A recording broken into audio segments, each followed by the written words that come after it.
Hey guys, welcome back to our YouTube channel. Let's go. Hi namaste, welcome back to our YouTube channel. So ಇವತ್ತಿನ blog start ಮಾಡ್ತಾ ಇದ್ದೀನಿ. ಇವಾಗ ನಾವು ಸ್ಕೂಲ್ಗೆ ಹೋಗ್ತಾ ಇದ್ದಲ್ಲಿ ಪೇರೆಂಟ್ ಮೀಟಿಂಗ್ ಹಾಗೆ ಕ್ಲಾಸಸ್ ಎಲ್ಲ ಹೇಗೆ ನಡೀತಿದೆ ಅದೆಲ್ಲ ಕೂಡ ಹೇಳ್ತಾರೆ. ಸೊ ಹಾಗೆ ಇವತ್ತು ಹೇಗೂ ನಾವು ಮೀಟಿಂಗ್ ಹೋಗ್ತಾ ಇದ್ವಿ. ಮಕ್ಕಳನ್ನ ಈ ಸಮ್ಮರ್ ರಜೆಯಲ್ಲಿ ಎಲ್ಲಿಗೂ ಕರ್ಕೊಂಡು ಹೋಗಲಿಲ್ಲ. ಸೊ ಹಾಗಾಗಿ ಇವತ್ತೊಂದು ಪ್ಲೇಸ್ಗೆ ಹೋಗೋಣ ಅಂತ ಹೇಳಿ ನಾವೊಂದು ಸೈನ್ಸ್ ಮ್ಯೂಸಿಯಂ ಅನ್ನ ಸೆಲೆಕ್ಟ್ ಮಾಡಿದ್ವಿ. ಸೊ ಬನ್ನಿ, ನಿಮ್ಮನ್ನು ಕೂಡ ಕರ್ಕೊಂಡು ಹೋಗ್ತೀವಿ. ಇವತ್ತಿನ ನನ್ನ ಸಿಂಪಲ್ ಔಟ್ಫಿಟ್ ಈ ರೀತಿಯಾಗಿದೆ. ಸೊ ಏನು ಗೊತ್ತಾ, ಇವಾಗ ಸಮ್ಮರಲ್ಲಿ ಬಟ್ಟೆ ಅಂತೂ ಹಾಕಲಿಕ್ಕೆ ಯಾವ್ದು ಹಾಕಲಿ ಅಂತಲೇ ಗೊತ್ತಾಗೋದಿಲ್ಲ. ಯಾಕಂತ ಹೇಳಿದ್ರೆ ಅಷ್ಟು ಶಕೆ ಇದೆ. ಸೊ ನಮ್ಗೆ ಯಾವುದು ಕಂಫರ್ಟಬಲ್ಲು ಅದನ್ನು ನಾವು ಹಾಕ್ಕೊಂಡಿದ್ವಿ. ನಾನು ಲಾಸ್ಟ್ ವಿಡಿಯೋದಲ್ಲಿ ಶೇರ್ ಮಾಡಿದ್ದೆ ನಾನು ಒಂದು ಕಡೆ ಹೋಗ್ತಾ ಇದ್ದೀನಿ ಅಂತ ಹೇಳಿ. ಸೊ ನಾನು ಇವಾಗ ಶಾರ್ಟ್ ವಿಡಿಯೋದಲ್ಲಿ ಅದೆಲ್ಲ ಶೇರ್ ಮಾಡ್ತೀನಿ. ಸೊ ಮಿನಿ ಬ್ಲಾಗ್ ರೀತಿಯಾಗಿ ಶಾರ್ಟ್ ವಿಡಿಯೋದಲ್ಲಿ ಅಪ್ಲೋಡ್ ಮಾಡ್ತೀನಿ. ಏನಾದರೂ ಕಂಟೆಂಟ್ ಇದ್ರೆ ಮಾತ್ರ ಲಾಂಗ್ ವಿಡಿಯೋದಲ್ಲಿ ಹಾಕ್ತೀನಿ. ಸೊ ಇವಾಗ ನಾನು ನಾರ್ನ ಹೊರಟಿದ್ವಿ. ಪೇರೆಂಟ್ ಮೀಟಿಂಗ್ ಇತ್ತು, ಮುಗಿಸ್ಕೊಂಡು ಸೈನ್ಸ್ ಎಕ್ಸಿಬಿಷನ್ ನೋಡೋಣ ಅಂತ ಹೇಳಿ ಆನ್ಲೈನಲ್ಲಿ ಆಲ್ರೆಡಿ ಬುಕ್ ಮಾಡಿದ್ದೆ. ಸೊ ಇವಾಗ ಪೇರೆಂಟ್ ಮೀಟಿಂಗ್ಗೆ ಬಂದ್ವಿ. ಆರ್ನಾಗೆ ಮೊದಲನೇ ಸಾರಿ ಇದು ಪೇರೆಂಟ್ ಮೀಟಿಂಗು. ಸೊ ಇದು ಬಂದು ಕ್ಲಾಸ್ ಟೀಚರ್. ನನಗೆ ಇನ್ನು ಕ್ಲಾಸ್ ವಾಲ್ ಮೇಲೆ ಏನಾದರೂ ಬರೆದ್ರೆ ಓದುವಂತ ಅಭ್ಯಾಸ. Small steps every day lead to big results ಅಂತ ಬರ್ತಿದ್ದಾರೆ. ಹಾಗೆ ಇವಳು ಬಂದು ಆರ್ನಾಳ ಬೆಸ್ಟ್ ಫ್ರೆಂಡ್ ಅಂತೆ. ಇನ್ನು ನಮಗೆ 10 ನಂಬರ್ ಸಿಕ್ಕಿತ್ತು. ಆಲ್ರೆಡಿ 4 ನಡೀತಾ ಇದೆ. ಹಾಗೆ ಅದ್ವಿನ್ ಮೀಟಿಂಗ್ ಕೂಡ ಮುಗಿಸಿಕೊಂಡು ಬರಬೇಕಾದ್ರೆ ಅದ್ವಿನ್ ಕಾರ್ಡ್ ಮೇಕಿಂಗ್ ಮಾಡಿದ್ನಲ್ಲ, ಅದು ಕೂಡ ತುಂಬ ಚೆನ್ನಾಗಿದೆ ಅಂತ ಹೇಳಿ ಬೋರ್ಡಲ್ಲಿ ಪಿನ್ ಮಾಡಿದ್ರು. ಹಾಗೆ ಅದಕ್ಕೆ ಪ್ರೈಸ್ ಕೂಡ ಕೊಡ್ಬೋದು. ಸೊ ಅಲ್ಲಿಂದ ಮೀಟಿಂಗ್ ಎಲ್ಲ ಮುಗಿಸ್ಕೊಂಡು ನಾವಿವಾಗ ಸೈನ್ಸ್ ಎಕ್ಸಿಬಿಷನ್ ನೋಡ್ಲಿಕ್ಕಂತ ಹೋದ್ವಿ. ಹೋಗಿ ನೋಡಿದರೆ ಹೋಗಿ ಹೋಗಿ ಹೋಗಿ ಲೊಕೇಶನ್ ಹಾಕ್ಕೊಂಡು ತುಂಬ ದೂರ ರೀಚ್ ಆದ್ವಿ. ಸೊ ಬೆಳಿಗ್ಗೆನೆ ಡಿಸೈಡ್ ಮಾಡ್ಕೊಂಡು ಗಡಿಬಿಡಿಯಲ್ಲಿ ಬುಕ್ ಮಾಡಿದ್ವಿ. ಸೊ ಆಮೇಲೆ ನೋಡಿದರೆ ಇದೊಂದು ಬಿಗ್ ಮಾಲ್ ಆಗಿತ್ತು. ಸೊ ಮಕ್ಕಳಿಗೆ ಮಾಲ್ಗೆ ಹೋಗಿ ಅಭ್ಯಾಸ ಇತ್ತು. ಸೊ ಹಾಗಾಗಿ ಸ್ವಲ್ಪ ಕಷ್ಟ ಅನಿಸಿರ್ಲಿಲ್ಲ. ಆದರೆ ಇದು ಒಂದು ದೊಡ್ಡ ಮಾಲ್ ಆಗಿತ್ತು. ಆದರೂ ಕೂಡ ಅಲ್ಲಿ ತುಂಬಾನೇ ಎಂಜಾಯ್ ಮಾಡಿದ್ರು. ಇನ್ನು ಮಾಲ್ ಒಳಗಡೆ ಹೋಗಿದ್ರೆ ಮಕ್ಕಳನ್ನ ಕರ್ಕೊಂಡು ಹೋಗಿದ್ರೆ ಸ್ವಲ್ಪ ಜಾಗ್ರತೆ ಇರಬೇಕಾಗಿತ್ತು. ಅವರು ಕೂಡ ಅದನ್ನೇ ಹೇಳಿದ್ರು, ಮಕ್ಕಳನ್ನ ಸ್ವಲ್ಪ ಕೇರ್ ಆಗಿ ನೋಡ್ಕೊಳ್ಳಿ ಅಂತ ಹೇಳಿ. ತುಂಬಾ ಜನ ಇರ್ತಾರೆ. ಸೊ ನೋಡ್ಲಿಕ್ಕಂತೂ ತುಂಬಾನೇ ಚೆನ್ನಾಗಿತ್ತು. ಮಕ್ಕಳಂತೂ ಹೆವಿ ಎಂಜಾಯ್ ಮಾಡಿದ್ರು. ಇನ್ನು ಸೈನ್ಸ್ ಎಕ್ಸಿಬಿಷನ್ ಕತೆ ಏನಾಯ್ತು ಗೊತ್ತಾ, ನಾವು ಹೋಗಿ ನೋಡಿದ್ರೆ ಅಲ್ಲಿ ಒಂದು ಬರ್ತ್ಡೇ ಪಾರ್ಟಿ ಇರೋದ್ರಿಂದ ಅವರು ನಮಗೆ ಟೈಮಿಂಗ್ಸ್ ಅನ್ನ ಚೇಂಜ್ ಮಾಡಿಕೊಟ್ಟಿದ್ರು. ಆದ್ರೆ ನಾವು ಬಂದಿರೋದು ಆಲ್ರೆಡಿ ತುಂಬಾ ದೂರ ಆಗಿರೋದ್ರಿಂದ ಅವರ ಟೈಮಿಂಗ್ಗೆ ನಮ್ಮ ಟೈಮ್ ಮ್ಯಾಚ್ ಆಗಿರ್ಲಿಲ್ಲ. ಸೊ ಹಾಗಾಗಿ ನಾವು ರಿವರ್ಸ್ ಮನಿಯನ್ನ ತೆಗೆದುಕೊಂಡು ಅಲ್ಲೇ ಮತ್ತೆ ಸ್ವಲ್ಪ ಹೊತ್ತು ಆಟ ಆಡಿ ಶಾಪಿಂಗ್ ಎಲ್ಲ ಮಾಡಿಬಿಟ್ಟು ಮನೆಗೆ ಬಂದ್ವಿ. ಸೊ ನನ್ಗೆ ಅರ್ಥ ಆಗಿದ್ದು ಏನ್ ಗೊತ್ತಾ, ಏನಾದ್ರೂ ಪ್ಲಾನ್ ಮಾಡೋದಿದ್ರೆ ಒಂದ್ 2-3 ದಿನ ಮುಂಚೆನೆ ಪ್ಲಾನ್ ಮಾಡಬೇಕು. ಸಡನ್ ಆಗಿ ಪ್ಲಾನ್ ಮಾಡ್ಕೊಂಡು ಹೋದ್ರೆ ಇದೇ ಗತಿ ಆಗುದು ಅಂತ ಅನಿಸಿತ್ತು. ಆದ್ರೂ ಕೂಡ ವೇಸ್ಟ್ ಆಗಿರ್ಲಿಲ್ಲ. ಇವಾಗ USA ಹೊರದೇಶದಲ್ಲಿ ಇರುವವರಿಗೆ ನಮ್ಮ ಭಾರತದ ಫುಡ್ ಯಾವ ರೀತಿಯಾಗಿ ಅಲ್ಲಿ ಇಟ್ಕೊಳ್ತಾರೆ ಅದೇ ರೀತಿಯಾಗಿ ಬೇರೆ ದೇಶದ ಫುಡ್ ಎಲ್ಲ ಆ ಮಾಲ್ ಅಲ್ಲಿ ಇತ್ತು. ಅದಂತೂ ನೋಡುವಂತದ್ದಾಗಿತ್ತು. ಇನ್ನು ಸೈನ್ಸ್ ಮ್ಯೂಸಿಯಂ ಒಳಗಡೆ ಅಂತೂ ಹೋಗ್ಲಿಕ್ಕಾಗಿಲ್ಲ. ಹೊರಗಡೆ ಏನೆಲ್ಲ ಮಾಡ್ತಾ ಇದ್ರು ಅಂತ ಕಾಣಿಸ್ತಾ ಇತ್ತು. ಅದನ್ನ ಸ್ವಲ್ಪ ನೋಡ್ಕೊಂಡು ನೆಕ್ಸ್ಟ್ ಟೈಮ್ ವಿಸಿಟ್ ಮಾಡಿದ್ರಾಯ್ತು ಅಂತ ಹೇಳಿ ಅಲ್ಲಿಂದ ಮನೆಗೆ ಬಂದ್ವಿ.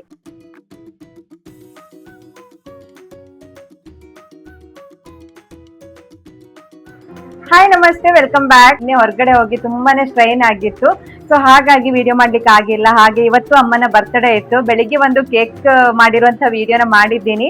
ಅದನ್ನ ಇವಾಗಲೇ ಶೇರ್ ಮಾಡಿದ್ದೀನಿ. ಯಾರೆಲ್ಲ ನೋಡಿಲ್ಲ ನೋಡಿ. ಇವಾಗ ನಾನು ಹೊರಟೆ, ನನ್ನ ಬಾಲ ಕೂಡ ನನ್ನ ಜೊತೆ ಬರುತ್ತೆ ಅಂತೆ. ಓಕೆ ಹಾ, ये अच्छा है, ये भी अच्छे, वो भी अच्छे. ನಿಂಗೆ ಎಂತ ಬೇಕು? 6 ಇಯರಿಗೆ ಅಂತ ಬೇಕೆ ಅಮ್ದ. ಗೈಸ್ ಏನ್ ಗೊತ್ತಾ, ಹಸ್ಬೆಂಡ್ ಕಾಲ್ ಮಾಡಿದ್ರು ಹಲಸಿನ ಹಣ್ಣು ತೆಗೆದುಕೊಂಡು ಬಂದೆ ಅಂತ ಹೇಳಿ. ಸೊ ಹಾಗಾಗಿ ನಾವಿಲ್ಲಿ ಎಂಟ್ರೆನ್ಸ್ ಅಲ್ಲಿ ವೆಯ್ಟ್ ಮಾಡ್ತಾ ಇದ್ವಿ. ಇತ್ತಾ ಸುಮಾರು ದಿನ ಆಯ್ತು.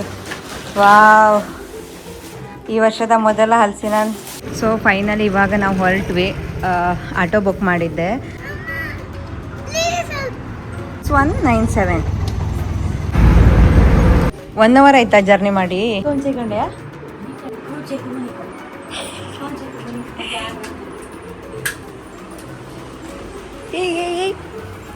ಓಯ್ ಓಯ್ ಓಯ್, ಯಾರದು ಯಾರದು ಯಾರು ಯಾರು ಸ್ಮೈಲ್ ಮಾಡ್ದ. ಹಾಯ್, ದೂರಿಂದ ನಗಡಿ ನಗಡಿ ಈ ಕೂತ್ಕೋ, ಇಲ್ಲಿ ಮಾಡೋದು ದೂರಿಂದ. ಹಿಡ್ಕೊ ಅದು ಕೈ ಹಿಡ್ಕೊ ಹಾಂ ಹಾಂ ಕೈ ಎತ್ತು ಎತ್ತು ಮಂಡಿ ಎತ್ತ ದೂರ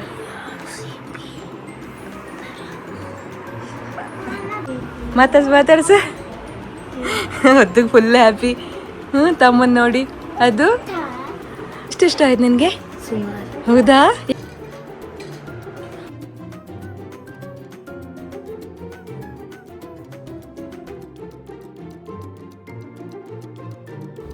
ಇನ್ನು ನಾವು ಎಲ್ಲಿಗೆ ಹೋಗಲಿ ಏನೇ ಮಾಡಲಿ ಮನೆಗೆ ಬಂದು ನಮ್ಮ ರೂಟೀನ್ ಸ್ಟಾರ್ಟ್ ಆಗುತ್ತೆ. ಸೊ ಇವತ್ತು ನಾನು ಒಂದು ಸಿಂಪಲ್ ರೆಸಿಪಿನ ಶೇರ್ ಮಾಡ್ತಾ ಇದ್ದೀನಿ. ನಾನು ಬೆಳಿಗ್ಗೆನೇ ಎಗ್ ಕೇಕ್ ಮಾಡಿದ್ದೆ, ಅದನ್ನು ಈಗಾಗಲೇ ಶೇರ್ ಮಾಡಿದ್ದೀನಿ. ಉಳಿದಿರುವ ಎಗ್ಗಲ್ಲಿ ಒಂದು ರೆಸಿಪಿ ಮಾಡ್ತಾ ಇದ್ದೀನಿ, ಬನ್ನಿ. ತುಂಬ ಸಿಂಪಲ್ ರೆಸಿಪಿ. ಅನ್ನ ಆ ಕಡೆ ಆಗಿದೆ, ಸೊ ಅದಕ್ಕೆ ನಾನು ಕ್ವಿಕ್ಕಾಗಿ ಮಾಡ್ಕೊಳ್ತಾ ಇದ್ದೀನಿ. ಸೊ ಮೊದಲಿಗೆ ಗ್ಯಾಸನ್ನು ಹಚ್ಚಿ ನಾನಿಲ್ಲಿ ಒಂದು ಪಾತ್ರೆನ ತೆಗೆದುಕೊಂಡಿದ್ದೀನಿ. ಇವಾಗ ನಾವು ಬ್ಯುಸಿ ಆಗಿದ್ದಾಗ ಮನೆಯಲ್ಲಿ ಏನು ಸಾಂಬಾರು ಇಲ್ಲದೇ ಇದ್ದಾಗ ಇದನ್ನು ಮಾಡ್ಕೊಳ್ಬಹುದು. ತುಂಬ ರುಚಿಯಾಗಿರುತ್ತೆ, ಹಾಗೆ ಲೈಟ್ ವೆಯ್ಟ್ ಆಗಿರುತ್ತೆ ಈ ಸಮ್ಮರಲ್ಲಿ.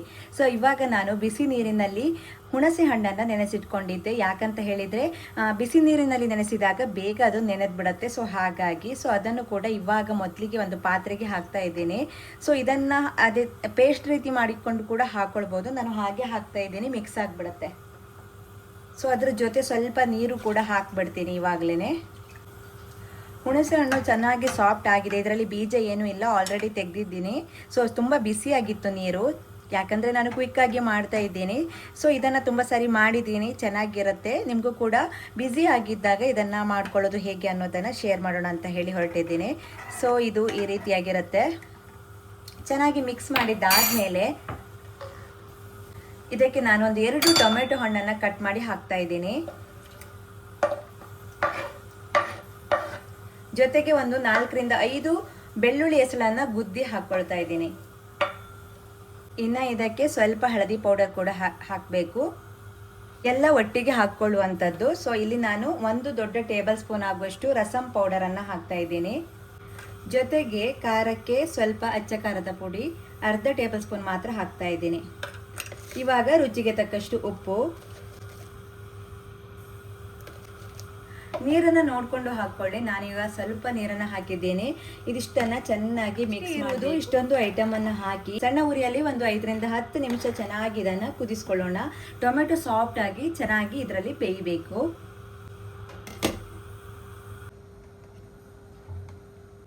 ಸೊ ಇವಾಗ ಇದು ಚೆನ್ನಾಗಿ ಕುದೀತಾ ಇದೆ, ಹಾಗೆ ಟೊಮೆಟೊ ಕೂಡ ಅಷ್ಟೇ ಸಾಫ್ಟ್ ಆಗಿ ಬಂದಿದೆ. ಇವಾಗ ಇದಕ್ಕೆ ಮೊಟ್ಟೆಯನ್ನು ಒಡೆದು ಹಾಕಬೇಕು. ಮೊಟ್ಟೆಯನ್ನು ಇದೇ ರೀತಿಯಾಗಿ ಒಡೆದು ಒಂದು ಸೈಡಲ್ಲಿ ಹಾಕಬೇಕು, ಮತ್ತು ಅದಕ್ಕೆ ಯಾವುದೇ ಸ್ಪೂನನ್ನು ಹಾಕಬಾರ್ದು. ಸೊ ಈ ರೀತಿ ಒಡೆದ ನಂತರ ಒಂದು 5 ನಿಮಿಷ ಹಾಗೇನೆ ಬಿಡಬೇಕು.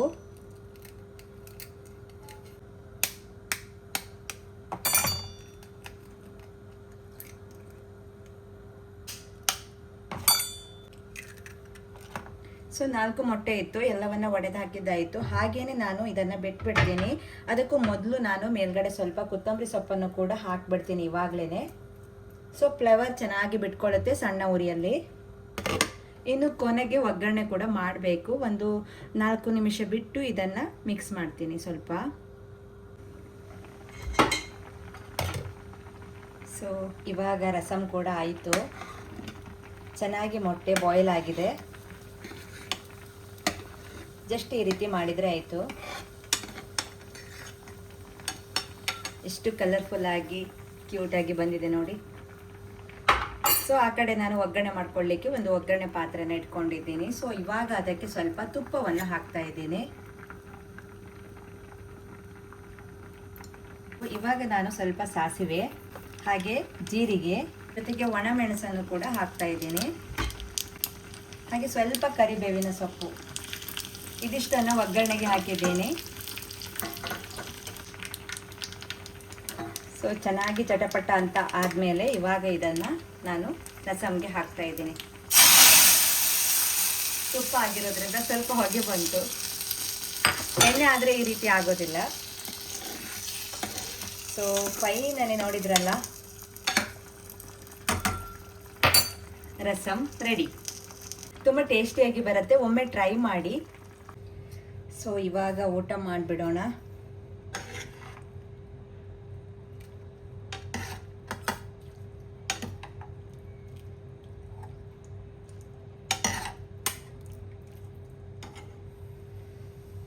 Egg rasam is ready.